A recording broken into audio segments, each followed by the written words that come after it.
Hello there, YouTube friends. Another week of comics from my pull list. Got a solid seven comics this week. $22, which is right around what I want to be spending. First off, we've got The Walking Dead.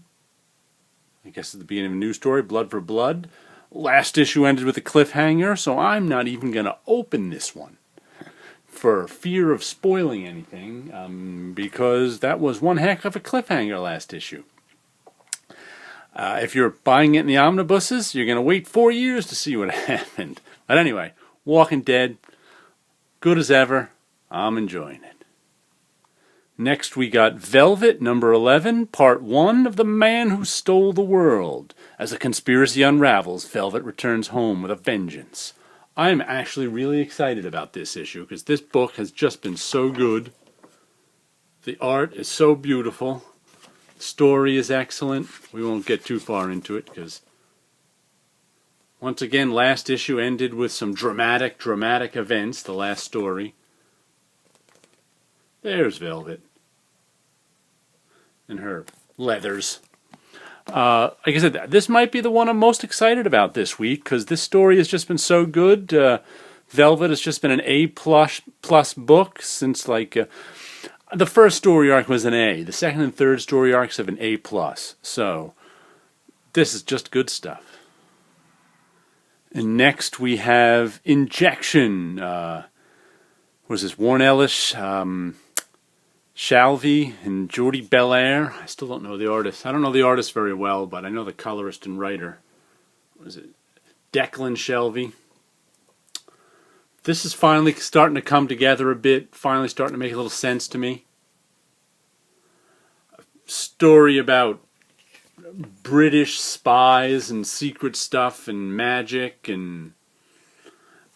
Warren Ellis isn't really sure where this story is going yet. It was interesting. Warren Ellis sends out an email newsletter every week, which is kind of interesting. I enjoy reading it. And he was talking about the difference between writing Trees and Injection. And he was saying that Trees he's got planned well in advance. He said Trees is a continuing series. He doesn't have an ending for it. He assumes it'll end sometime, but he said that I could write Trees forever and ever. But Injection is one that he's kind of writing as he goes along and isn't quite sure what it is or where it's going because it's 5 different types of stories in one. And I gotta say, it's I don't quite know where he's going either with it yet, but I'm enjoying it. $2.99 book, so I'm sticking with it. Another issue of Injection. And here comes Evan Dorkin and the Eltingville Club. This issue is really late, but oh well. I think there's only 2 issues. This is issue 2, I think, out of 2. And Evan Dorkin's been having a hard time getting it together. Beautiful. Look at that artwork. Oh, man. It's all about this sci-fi comic book club. It didn't do nothing. Comedy, and I think he just does a wonderful job with this. I think they're putting these all out. He's done a few of these. Like I said, there's a lot of reading in these and a lot of jokes and a lot of comedy. And he also does one-offs. I don't think he's got... Oh, my goodness. This is like crazy. Holy cow. The other one, let me see if there's any one-off strips in here. I don't think there's any of it. It's all the Eltingville Club. He also does one-off page of gag strips and things like that. But wow, that's incredible. No wonder he had such a hard time with it. He's putting a lot of work into this comic. But, let's see, does it give us a number? I don't even think it gives us a number. The Eltingville Comic Book Science Fiction Fantasy Horror Role-Playing Club. But anyway, if you like a good comic, like a good story, interesting little world, interesting little laugh, check this one out. Now we have Drifter number 7. Drifter came back from its hiatus last month, number 6, with a bang. They put together a group of characters who we know, and they're all going interesting they're going off into the crazy outskirts of the world where they have no idea what's going to happen, and I have no idea what's going to happen. They found this little spaceship. They're looking for more supplies. They went from an old west town to I don't know what this is, a sci-fi Mobius type ship, and I have no idea what their story is going. But I really liked the first story arc. I really enjoyed the first issue of the second story arc, so I'm looking forward to this one too. If you like some sort of very odd, strange western in space, this is the book for you. And then we've got Phonogram, The Material Girl, number 1 of 6. If you're a Wicked and Divine fan, this is from Gillen McKelvey of Wicked and Divine fame. This is the book they were doing before Wicked and Divine. This is why, what's his name, the artist, McKelvey, isn't doing Wicked and the Divine right now. He took 6 months off from that book to draw this book. Way back when, I got the first trade of this Phonogram and liked it, and was going to get the second trade, but somehow never did. So I figured I'd jump on this third volume and give it a read as it's coming out. It's this strange pop culture, pop music world where pop music creates magic so that pop stars are magicians too. And the only thing I don't like about it is this awful, awful cover, which is, there was an artist called Nagel in the 80s. I think he did Duran Duran cover. Very famous artist in the 80s, commercial artist. He did these sort of graphic type, very pared down graphic type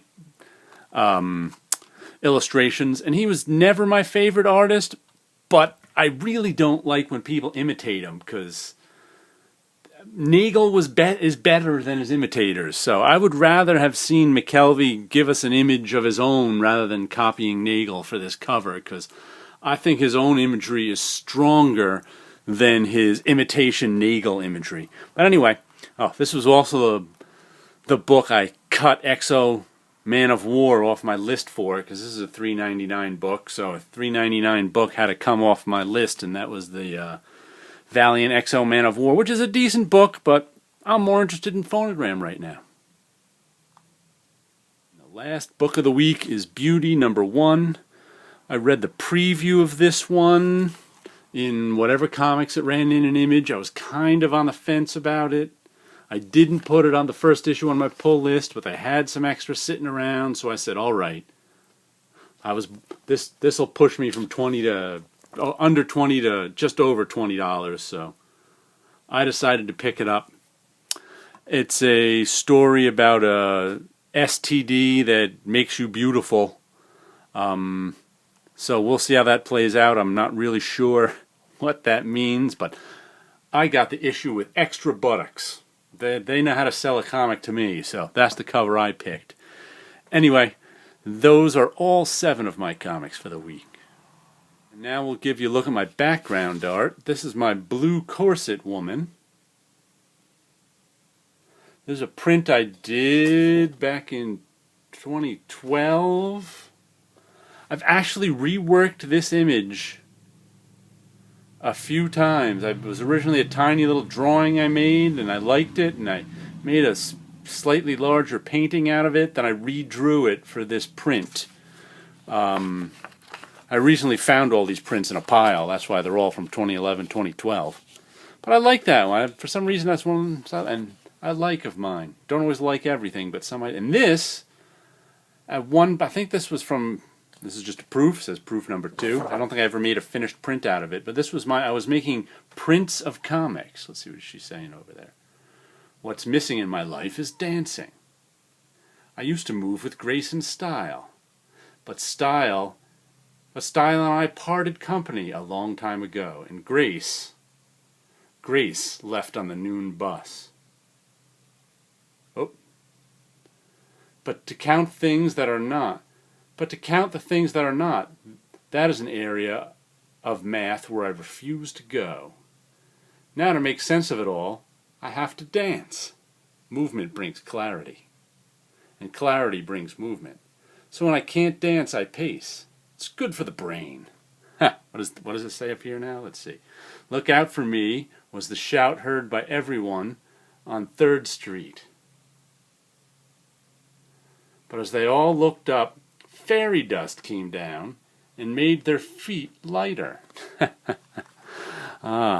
Sometimes I make these things and I go, what the heck am I making? But anyway, this is one of my prints I made that I was kind of mixing my comic strips with my prints to make something that you can kind of hang on your wall and stare at and contemplate. That's why the drawing in color on here is a lot more complex than I do on a normal comic, because if I were to do like a normal comic, this would take way too much time. But on a print that's made to look at forever and ever, you got to take the time. Anyway, you guys all have a good week out there.